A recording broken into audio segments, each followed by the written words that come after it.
Thanks for joining us. After more than 2 weeks, LCBO stores could soon be reopening in just a few days. There is a tentative deal on the table. Clara Pasica is tracking the latest for us and joins us now live. Clara, we thought we had a deal yesterday, but then there was some back and forth. So where do things stand now? Well, Shannon, the doors of this LCBO behind me and hundreds of stores across this province could soon be reopened if workers vote yes to what is a tentative deal. The LCBO says 10,000 workers across the province could be back to work beginning Monday, and Tuesday, LCBO stores could reopen to customers. Now, the union says that this deal made lots of gains, including many for casual workers. Here's a little more about what we know from the LCBO is contained in this deal. It would include converting 1,000 casual workers to permanent part-time employees, hiring 60 permanent full-time employees in warehouse operations, improving access to benefits for casual part-time employees who work a certain number of hours, and pay increases across the board. But this strike was never only about wages, benefits, and working conditions. It's also been a battle over cocktails in a can and where Ontarians can go to buy such booze. The union saying selling coolers in supermarkets or corner stores wouldn't be so cool for provincial coffers, eroding LCBO revenues that are used for public services like healthcare. The province, or more specifically the premier, said loudly during the strike that ship had sailed and it was moving full steam ahead with expanding the market for mixed drinks. But there is a saving grace clause. The union has won on that front. The collective agreement would commit the LCBO to no retail store closures related to marketplace expansion, at least for now. We asked the union more about their perspective on some of these more existential questions arising during the strike today. Going forward, we have no idea what's going to happen with this new marketplace. We have no idea what other tricks this government has up their sleeve. Right? We don't know. What we do know right now is that we have a guarantee that none of our stores will close, that those stores will remain open for the next 3 years. We didn't have that coming into this. So we have a guarantee now that we will be around for another 3 years. Now, what there are no guarantees of is what Ontarians will do with all of this. We spoke to several Ontarians here on Yonge Street in downtown Toronto about, with the expansion of booze available in more places, if that's something that they'll be taking advantage of. Some said they would. Other people said they're, worried about revenues. Some people said they're worried about a whole bunch of other things. Here's what Ontarians think. I believe that it should be a free market. And privatization is, of course, good. If both sides can come to a compromise, then I'm good with that. And if the workers are treated fairly, then I'm happy. Could be good for customers. Could be bad for staff if the LCBO loses money. So back home, we can't buy anywhere. So for sure, I'm gonna buy from the Loblaws or like the stores. I don't really like it because I feel like it's better if it's more controlled. I feel like if there's more alcohol in the street, then I think security and safety level drops. Now, the government nor the LCBO were available to speak to us today, but the LCBO did say it was looking forward to welcoming its workers back to work. But, of course, that can only happen if the workers decide that there are enough wins in this agreement for them, and they're prepared to vote yes. Okay, thanks, Clara. We'll be watching that vote. We appreciate it. Thanks. In other news tonight, a woman is dead after an early morning house fire in North York.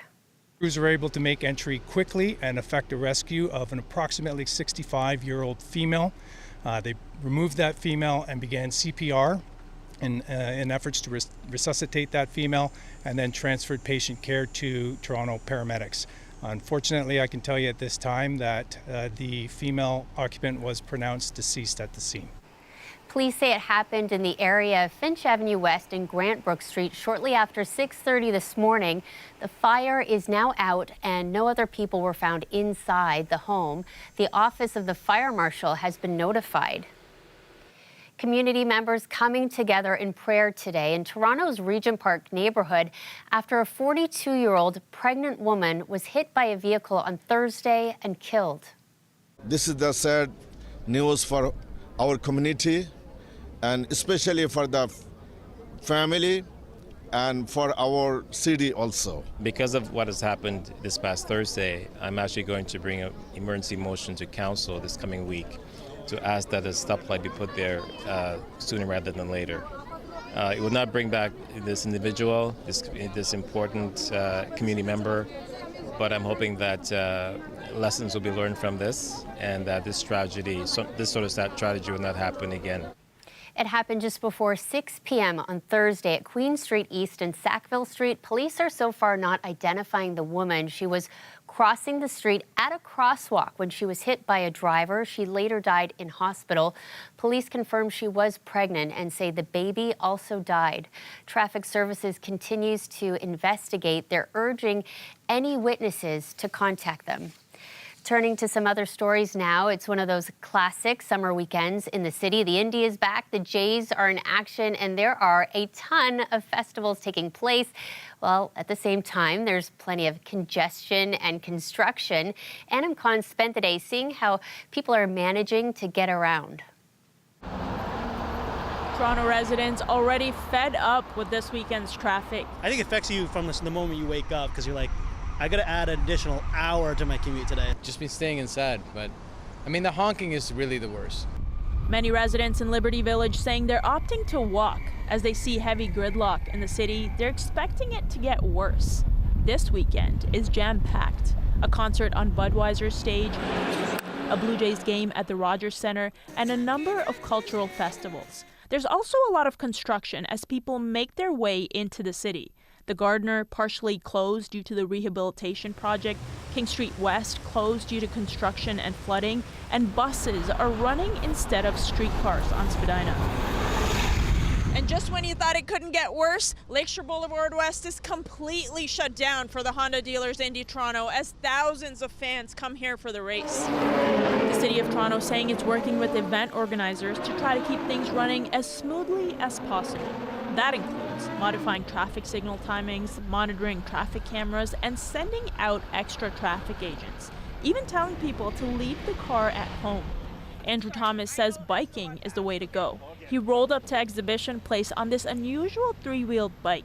Well, I've been doing this a lot of years and the traffic sucks getting here, so really the best way is on a bicycle. The TTC and GO Transit increasing its service to Exhibition Place for the big racing event. See, this is the traffic coming into the city, so if you don't have to drive, don't.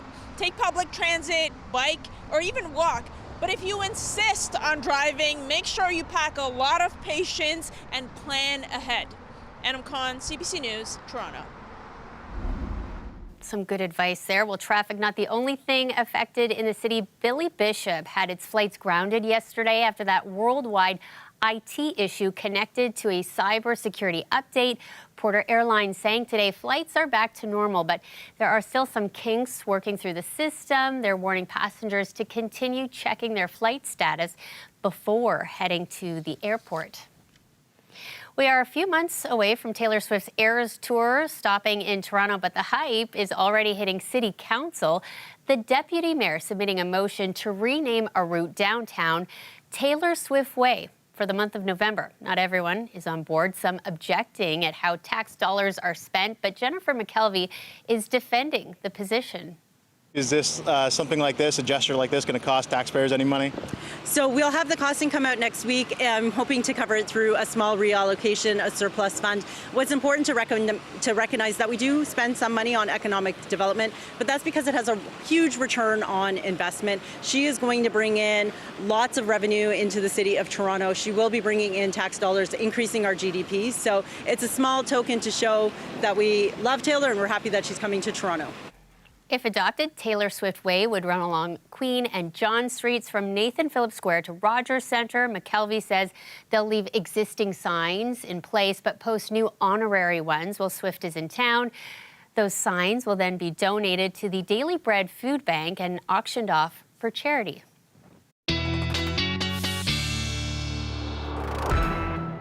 Sophia joining us now. What do you think, Taylor Swift Way? could happen. I could make it for a pretty good photo op, I think. That's if true. the weather cooperates, folks. Here is the big question. We haven't had good luck this past week, have we? Clear skies right now, though. I'm knocking on wood for all of you. Some storms we'll talk about for those of you in the capital region and on the Superior Shores. Great and dandy weather right now for all the events happening around the 6. And in the Hamilton area, if you're having a tailgate party at Tim Hortons Field, if you're listening to The Roar on the Lakeshore, we'll unpack this storm risk for Sunday for those of you heading out to the Lakeshore region. In general, though, our atmosphere has really calmed down after all of the rain that came down Monday and Tuesday and this past weekend as well. We are generally seasonal and with pleasant conditions for the week ahead. There's a few blips in the radar, though. Saturday, tonight, and into tomorrow and into the overnight period, this feeble cold front will be sinking south into the region. It will create some of those storms we just talked about into eastern Ontario and into the capital region. And then Sunday, it will interact with a bit of a lake breeze convergence. Some big words to say. You could have some rumbles of thunder in the London area and in the Golden Horseshoe. That's of note because those are some of the areas that got the intense flooding and still have the saturated ground from all the training storms that we had over the past week. So we'll keep a good look on that. The other story of note is the fact that we'll have some smoke mixing down, especially Sunday morning. You could have some haze if you're in cottage country or in the north end of the GTA, but we'll talk about that a little bit more in the long range. We're kind of at the mercy of the jet stream bringing in smoke from the wildfires in Western Canada. Shannon? It feels like it's been a while since we've seen that, eh? Yeah, it's a really, really intense fire season that's starting up again right now, though. Okay, thanks, Sophia. We'll have more on that a little later on in the show.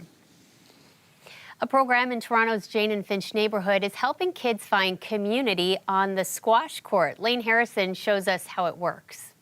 Juice boxes are on the side. A healthy meal is always on the menu at Urban Squash Toronto, a no-cost after-school program and summer camp where students from the Jane and Finch neighborhood receive tutoring, hang out, and of course, they also play squash.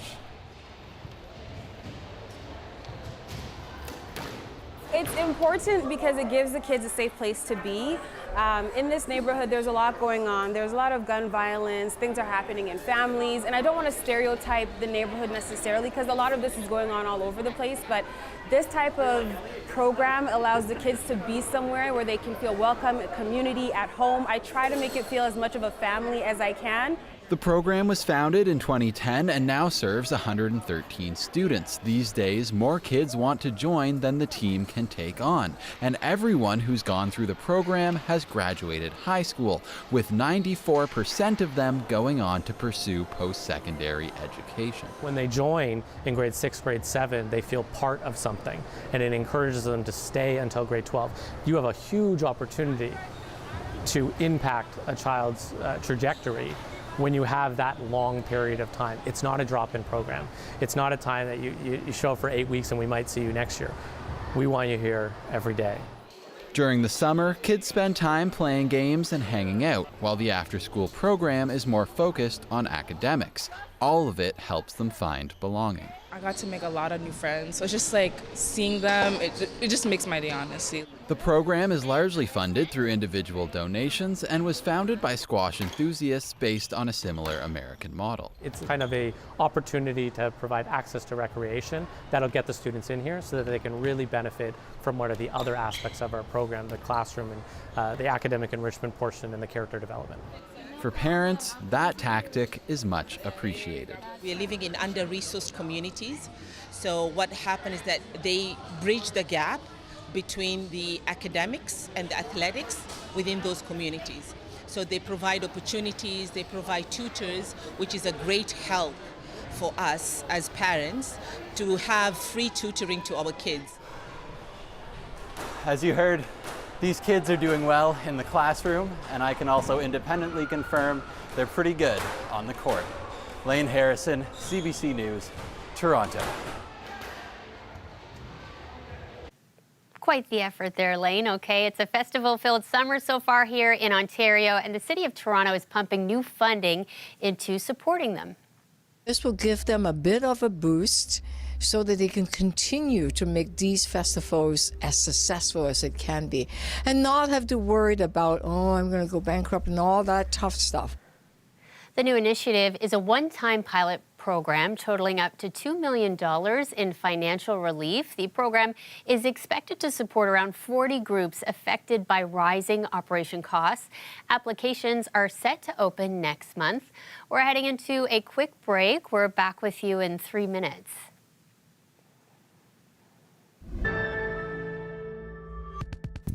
The wildfire situation in Western Canada continues to wreak havoc. Several communities in Alberta have emptied out as people escape out of control fires. Even those not close to the flames are feeling the effects. Sam Sampson is in Edmonton, where officials are warning people about air quality.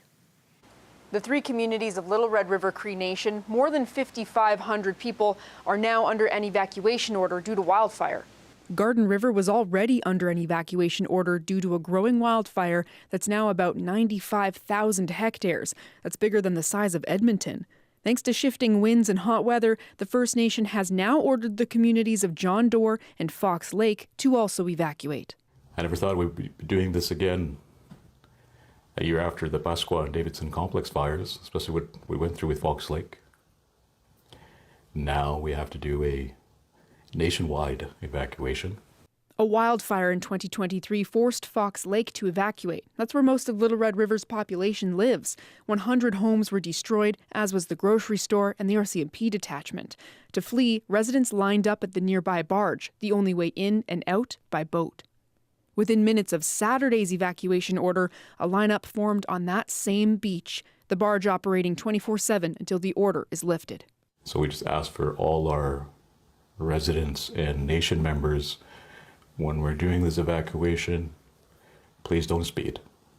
There's going to be thousands of us getting out from our homelands. All right, stay safe. The fires caused communities in the rest of northern and central Alberta to wake up to smoke Saturday. The Air Health Quality Index was at extreme levels in Edmonton. Ironically, officials say the smoke is helping fight fires in other areas during this heat wave. The smoke can lower the fire behavior. It brings down the temperature slightly and it provides cloud cover. So we're not seeing those high winds.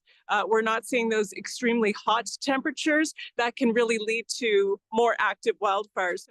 Still, the heat wave is expected to last at least a few more days with no significant rain in sight. Sam Sampson, CBC News, Edmonton. Turning to the U.S. next, where one question continues to plague the American president: will Joe Biden drop out of the race? This is former President Donald Trump holds his first public rally since being shot last weekend. Caroline Bargood is in Washington. She has our story. More than 30 congressional Democrats are now publicly calling for U.S. President Joe Biden to bow out of the 2024 presidential race. Donors have paused funding for his re-election campaign, which was aiming to bring in $50 million this month. It is likely they will only manage to raise less than $25 million. Even his friends and closest allies, like former House Speaker Nancy Pelosi, Senate Majority Leader Chuck Schumer, and former President Barack Obama, seem to be signaling it's time for him to walk away. The people that he has supported through his political career and helped advance through the ladder of leadership in Washington have now turned their back on him, in his view, and in a really ugly way. Journalist and author Carl Bernstein says he is hearing that Biden will make an announcement on Monday, or have an announcement made saying he's bowing out of the race. But publicly, his campaign team is saying the president is very much still in it. I'm hearing absolutely positive affirmation. We have the facts. Yes, he's definitely leaving. No, wait, we have the facts. He's definitely not leaving. Okay, well, I guess we'll see, won't we? U.S. media is reporting that while Biden's team admits there are questions about his viability, they are adamant he is not going anywhere. In fact, he is supposedly getting back on the campaign trail next week.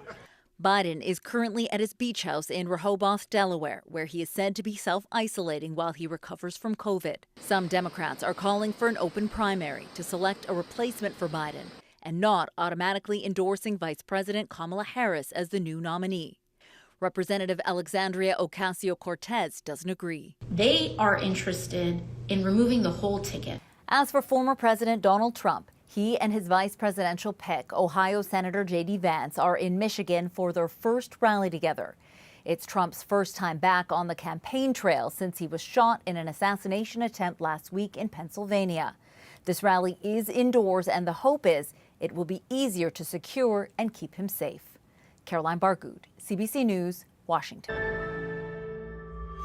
A summertime favorite is underway in Scarborough, the Junior Carnival Parade. Young masqueraders were on full display this afternoon, marching in Caribbean costumes. Such a gorgeous day for it. It was pretty hot out there. It's one of a number of events happening this summer for Caribbean Carnival, all leading up to the big events, the King and Queen Showcase later this month, and of course, the Grand Parade that's taking place on August long weekend.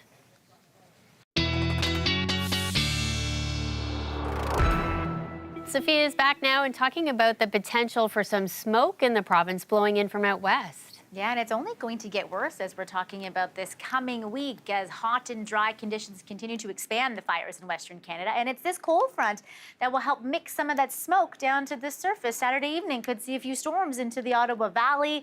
And then Sunday, that same cold front will mix with some lake breezes, and we could have some non-severe storms around the Golden Horseshoe and into southwestern Ontario. But really, not a bad weekend on tap. I'm knocking on wood. Sunday morning, high teens, low 20s across the region. That storm risk again moves into the afternoon, but it's not a washout. Not everybody is going to see a storm. A little bit of humidity creeps in Sunday evening, but some clearing. And then Monday we have building cloud. Here's a look at Sunday morning though, and the haze that potentially could be there as you're looking up at your sunrise in your morning in cottage country and really all across the region. Again, it'll get worse as we head into this next week as we are really at the mercy of the jet stream bringing that smoke further to the east. Next few days, pretty fine and dandy. We are talking about seasonal conditions, maybe a degree or two below, low humidity, not a lot of big troughs and ridges bringing us any big major systems like we had this past week, and it's a pretty important week as well.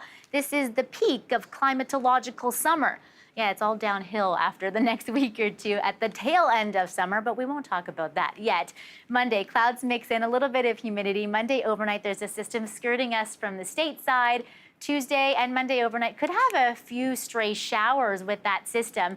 And then we have a bit of a trough setting up aloft for Wednesday and for Thursday that could bring some overall showers throughout the region come Thursday. That's kind of the wettest day of this upcoming work week. And then we clear up with more of a ridging pattern and a warm up into next weekend. Next weekend looking pretty fair. Not a ton of sunshine this week, but it could be worse. Get out there and enjoy, again, the peak of climatological summer. Climatological. Yep. I was practicing saying that. That's a toughie. Yep, say it 5 times fast. You get an award. Thanks, Sophia. You're welcome. That's our show for you tonight. Thanks for watching.